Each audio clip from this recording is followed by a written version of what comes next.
सास मीरा नेहा को जलीकट्टी सुना रही थी।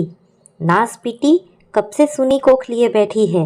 इतने साल हो गए, अभी तक एक बच्चा नहीं जन्म पाई। जाने कब पोते का मुंह देखूंगी, या फिर देखूंगी भी या नहीं। लगता है पोते का मुंह देखे बिना ही दुनिया छोड़ दूंगी। सास की जलीकट्टी सुनकर बेचारी बहू नेहा रुआसी हो गई। आखिर वो भी क्या करे। बात यह है कि नेहा और विवेक की शादी हुए लगभग 8 वर्ष हो गए थे, मगर अभी तक उनकी कोई औलाद नहीं हुई थी। काफ़ी इलाज करवाया, कई तरह के टेस्ट करवाए, लेकिन कोई फ़ायदा नहीं। पूजा पाठ, देवी देवता, जाने कितने मंदिरों में अनगिनत देवी देवताओं से मन्नतें मांगते फिरते, लेकिन नतीजा कुछ नहीं निकला। कई उपाय के बाद भी बच्चा नहीं हुआ। नेहा चुपचाप सब कुछ सहकर आंसू बहाती रहती। आखिर वह कर भी क्या सकती थी। फूटी किस्मत को छोड़ किसी को भी दोष नहीं दे सकती थी। सारा टेस्ट करवाया, ना उसमें कोई खराबी थी और ना ही उसके पति में। फिर वो करे तो क्या करे।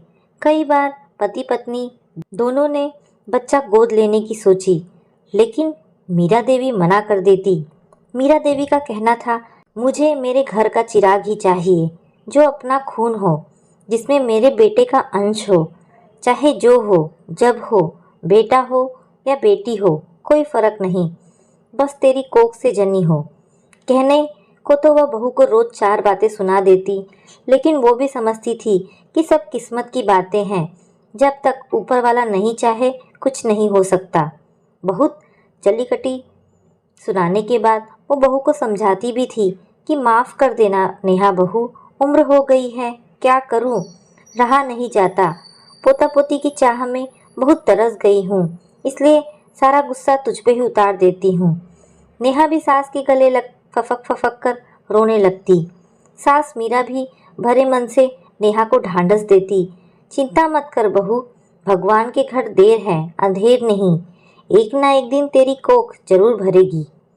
लेकिन नेहा अंदर ही अंदर टूटती जा रही थी। अब उससे अपने बांझ होने का दंश झेला नहीं जा रहा था। उसकी उम्र की आस पड़ोस की औरतों की गोद में बच्चा खेलता देख उसका मन पीड़ा से रो पड़ता। उसकी ममता उसकी आंखों से आंसू बन छलकने लगती। उसकी इच्छा होती वह भी बच्चे को लेकर गोद में खिलाए, अपनी छाती गीला करे, लेकिन खुद को असमर्थ पाती। आस पड़ोस और रिश्तेदारी की औरतें उसे बांझ होने का ताना देती रहती। उसे कुछ समझ नहीं आता कि वह क्या करे। बांझपन का दर्द उससे सहा नहीं जाता था। विवश होकर अपने ही हाथों से अपनी कोख को चोट पहुंचाने लगती। नेहा की पड़ोस वाली विमला चाची नेहा के दर्द को अच्छी तरह समझती थी, क्योंकि उनकी भी कोख बहुत सालों बाद भरी थी। वो इस पीड़ा से गुजर चुकी थी। उनसे नेहा का मुरझाया चेहरा देखा नहीं जा रहा था। नेहा के प्रति हमेशा उनकी सहानुभूति होती। एक दिन विमला चाची ने उसे बताया कि दूर शहर से बहुत पहुँचे हुए बाबा आए हुए हैं, जिनकी सिद्धि दूर दूर तक फैली हुई है। अगर उनका आशीर्वाद मिल जाए तो उसकी सूनी गोद भर सकती है। उनके आशीर्वाद से फलीभूत हो कितनी निसंतानों को बच्चा हुआ है। नेहा को मानो मन मांगी मुराद मिल गई हो। जैसे जानकर उसका भी मन हुआ कि वह बाबा के पास जाए। उसने सारी बातें अपनी सास मीरा देवी को बताई। नेहा ने सास से कहा कि माँ जी, दूर शहर से एक चमत्कारी बाबा आए हैं। उनकी ख्याति दूर दूर तक पहुंची है। कहते हैं कि उनका अगर एक बार आशीर्वाद मिल जाए तो बांझ औरतों की भी कोख भर जाती है। माँ जी, एक बार बाबा का आशीर्वाद मिल जाए तो शायद हम भी निसंतान ना रहे। नेहा बहुत विनती करने लगी अपनी सास से। नेहा की बातें सुनते ही मीरा देवी गुस्से से बिफर उठी। वह छोटे शहर की ज़रूर थी, लेकिन साधु संत और पाखंडी बाबाओं को भली भांति जानती और ऐसे बाबाओं के चोचले को अच्छी तरह समझती थी। ऐसे ही पाखंडी बाबा बाज औरतों को मूर्ख बनाकर उनके साथ बहुत धोखाधड़ी करते हैं, और वह इन सब चीज़ों से अच्छी तरह से परिचित थी। उन्होंने बहू को समझाया, मूर्ख, ये सब ढोंगियों के चक्कर में भूल कर भी मत पड़ना। इतना भी नहीं जानती, बिना पति पत्नी के मिलाप के बच्चा नहीं होता। बच्चा सदा पति पत्नी दोनों की कोशिश से ही संभव है। लेकिन नेहा के मन में बाबा को लेकर एक अलग ही धारणा बन गई थी। लेकिन उसे यह नहीं पता था कि ऐसे बाबा कहीं भी आने जाने से पहले ही उस जगह अपने चेले चपाटी को भेज वहाँ उस जगह के लोगों की सारी जानकारियाँ एकत्रित कर लेते हैं और बाद में वहाँ पहुँच कर पहले से पता सबकी बातें बता उन्हें अपने जाल में फंसा लेते हैं। नेहा के साथ भी यही हुआ। उसका मन नहीं माना। अब उसे नेहा के मन का मोह कहें या बच्चे की चाह। पति किसी काम से शहर गया था, अतः शाम को वह सास को बिन बताए पड़ोस वाली विमला चाची के साथ वहाँ चली गई, जहाँ बाबा और उसके चेले चपाटी डेरा डाले हुए थे। सकुचाई चुपचाप भीड़ में बैठ बाबा का प्रवचन सुनने लगी। तभी बाबा की नज़र उस पर पड़ी। बाबा जी ने नेहा को इशारे से अपने पास बुलाया। नेहा ने झुककर बाबा जी को प्रणाम किया।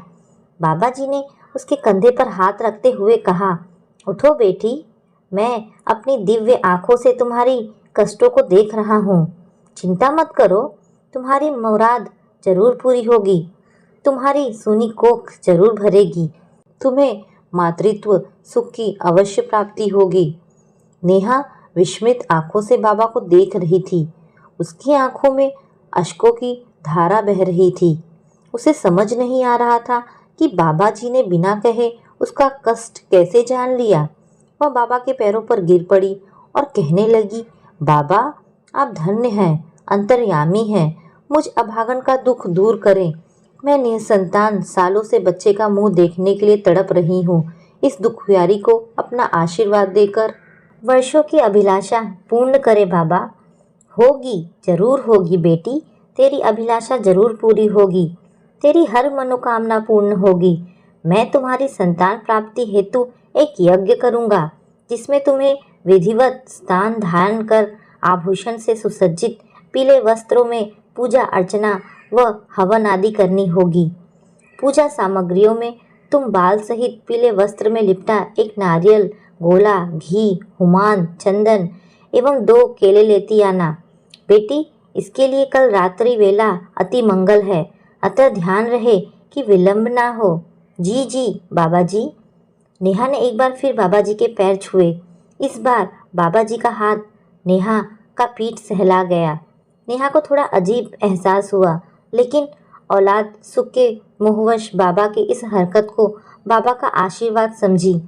सोचा शायद बाबा ने आशीर्वाद स्वरूप हाथ फेरा हो। पड़ोस वाली चाची ने झट से नेहा को बाबा के पास से उठाते हुए कहा, जी बाबा, मैं इसे लेकर आपके पास तय समय पर पहुंच जाऊंगी। नेहा घर पहुंची तो देखा सास बरामदे में चहलकदमी कर रही थी। कहाँ गई थी? कब से ढूंढ रही थी तुमको। जी जी माँ जी, पास वाले मंदिर गई थी। झूठ मत बोल, मंदिर गई थी या? जी मंदिर। नेहा ने सास से झूठ कहा। क्या करती? जानती थी सास एवं पति मना करेंगे। अच्छा चल अंदर चल, कल से कहीं जाना हो तो बोल कर जाना, मैं तुम्हारे साथ चलूंगी। नेहा के तो मानो रोंगटे खड़े हो गए। काटो तो खून नहीं। अब वो सास को सच कैसे कहे कि उसे कल कहाँ जाना है। नेहा मन मशोस कर रह गई।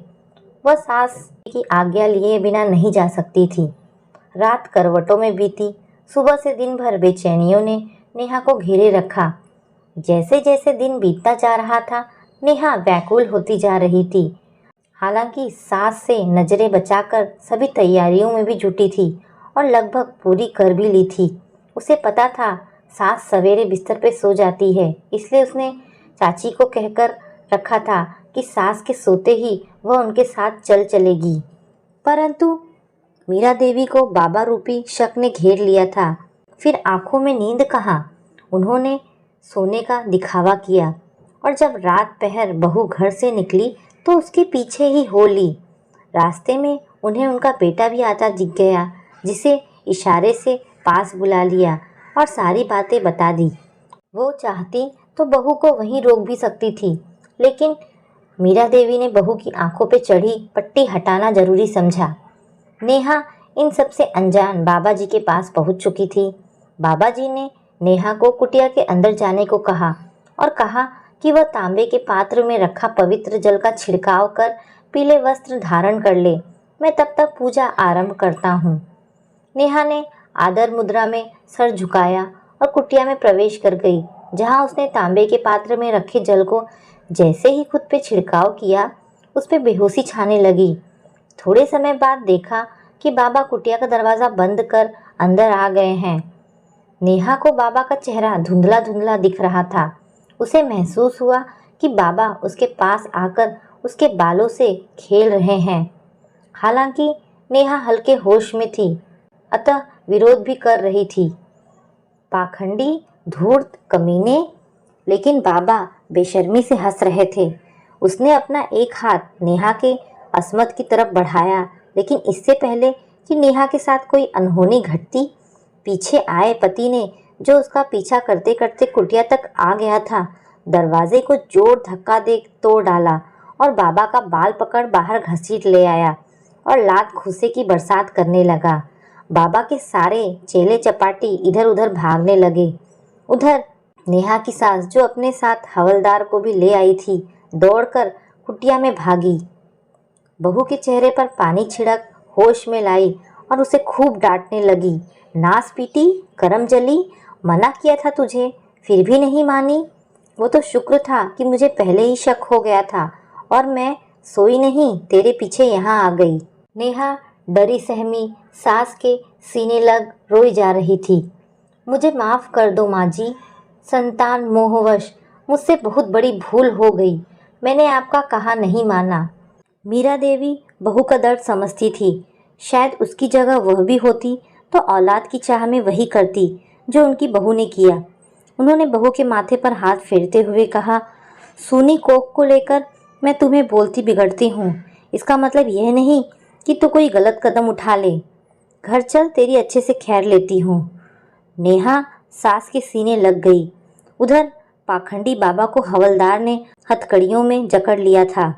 घर आकर विवेक ने पत्नी को समझाया कि वह शहर में बड़े डॉक्टर से मिलकर आया है, जहां आईवीएफ पद्धति के सहारे वह मां बन सकती है और इस पद्धति में उसका ही अंश नेहा के कोख में पले एवं बढ़ेगा, जिसे टेस्ट ट्यूब बेबी कहा जाता है।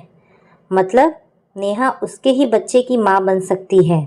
बहुत विस्तार से तो नहीं, लेकिन इलाज को लेकर विवेक ने मां को का फुल्का समझाया और नेहा को लेकर शहर आ गया।